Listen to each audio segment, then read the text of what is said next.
SIR বিক্ষোভ দিকে দিকে হয়রানির শিকার হতে হচ্ছে আর এরই প্রতিবাদ চলছে। তার পাশাপাশি ফর্ম 7 নিয়ে বিতর্ক, সেই জায়গাতে কিন্তু তৃণমূল কংগ্রেসের বিক্ষোভ। আর এবার তৃণমূল কংগ্রেসের বিক্ষোভের মুখে পড়লেন অম্বিকা রায়।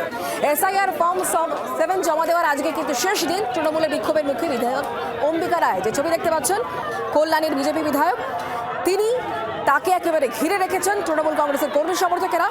কল্যাণী মহকুমা শাসকের দপ্তরে একেবারে প্রধান গেটের বাইরে তার গাড়ি ঘিরে বিক্ষোভ দেখাচ্ছেন তৃণমূল কংগ্রেসের কর্মী সমর্থকেরা। ফর্ম 7 জমা নেওয়ার আজকে শেষ দিন, আর শেষ দিনেই উত্তেজনা একেবারে চরমে। বিজেপি বিধায়ক অম্বিকা রায়, তার গাড়ি ঘিরে বিক্ষোভ।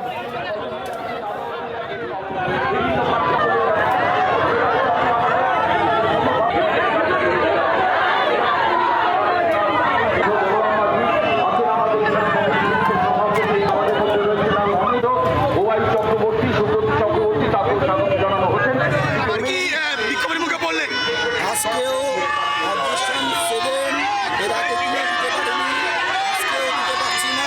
এরা সমস্ত চোরগুলোকে এখানে বার করে রেখেছে, আপনাদেরকে বার করে রেখেছে। আমরা যাতে অবজেকশন 7 জমা না দিতে পারি তার জন্য পুলিশের পক্ষে ইনফরমেশন দিয়ে আটক করে রেখেছে, এবং আমরা যাতে না দিতে পারি তার জন্য এরা সমস্ত ধরনের কাজ করছে।